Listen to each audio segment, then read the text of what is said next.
The legend, the pioneer, Paul Oakenfold. Hello. Hello, Paul. Would you like to tell us a little bit about what make you to get into the electronic dance music scene? Well, I got into it for many years ago through a mutual friend, actually. And I always remember after my first few years of DJing, one of the first countries I ever went to was Greece. It was Athens. Fuzz, I think exactly, the name of the club yes. was. And it was great. It was really my first experience of Greece. And I remember the people were really passionate, good food and good wine also. And obviously Athens being an iconic city in terms of history, and so I was a bit I think Greece is a country that loves Paul Oakenfold, and you have played in many parties, you have been invited many times. And I really, and thank you for saying that, because I really like the people of Greece and I really like coming there. It's beautiful. I'm never there enough, actually. When I am there, I never want to leave.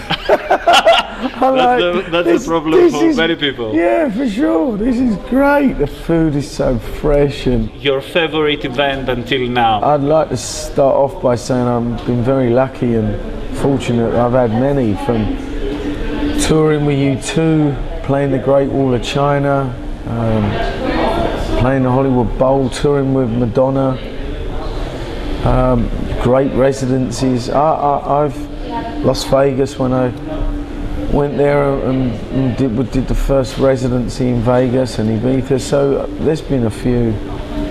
Are you glad with the boom of the electronic dance music scene in the USA? Do you see this thing growing even more? I do, actually. I think it's good for the industry. They've taken their time, obviously, in terms of getting into the music. But it's an exciting time to be there. There's a lot of people, new people are getting into it. It's the younger generation's moment in America. Do you stay actually in USA at the moment, or are you back in London? No, I've been living in Los Angeles for 10 years. I also have an apartment in Amsterdam, and I've been working on a lot of music for movies and games. So for me, I made that change many years ago because it was the right thing to do for my work. So now you have out the Cream compilation that you are very glad about. Tell us a little bit about this project, how long it took to collect the tracks, if it was easy, if it was mixed live. The Cream compilation was not necessarily an easy record to put together, actually, because the idea of explaining and representing Cream over a period of time, it was their 21st birthday, choosing the right tracks, having a balance in terms of new music, even going as far as remixing some of the classics, and taking people on a journey. And that was the idea behind the record, and yeah, I think people are enjoying it. The reviews have been great. This club does mean something special for you, Cream? Do you have a special memory from Cream?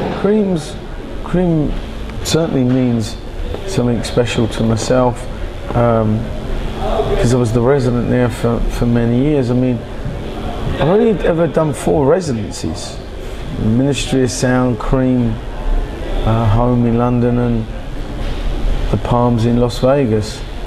So every residency has been special. When you're there for years, every week, of course it's going to be special. You know the staff very well.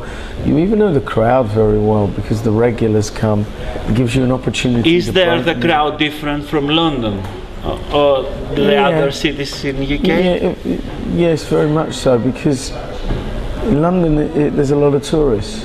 In Liverpool there's less tourists and more locals. And also your record label, Perfecto and Perfecto Floro, has a lot of electro house and psytrance material too. Yeah. How can you put together these two different personas of you?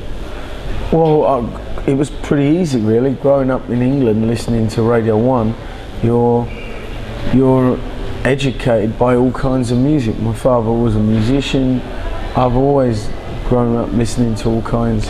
Tonight I will play a pure psytrance set at the Perfecto Fluoro party. Cream I played more of a commercial melodic set, and on Ministry I played what I would say is all trance, underground trance. So that was three completely different sets for me. And how can you manage to balance between them? And it's more work because you've got to spend time finding the music to fit different sets. But as I say, I like a lot of different kinds of music, and I like to play those kinds of music. Your opinion about the Amsterdam Dance event?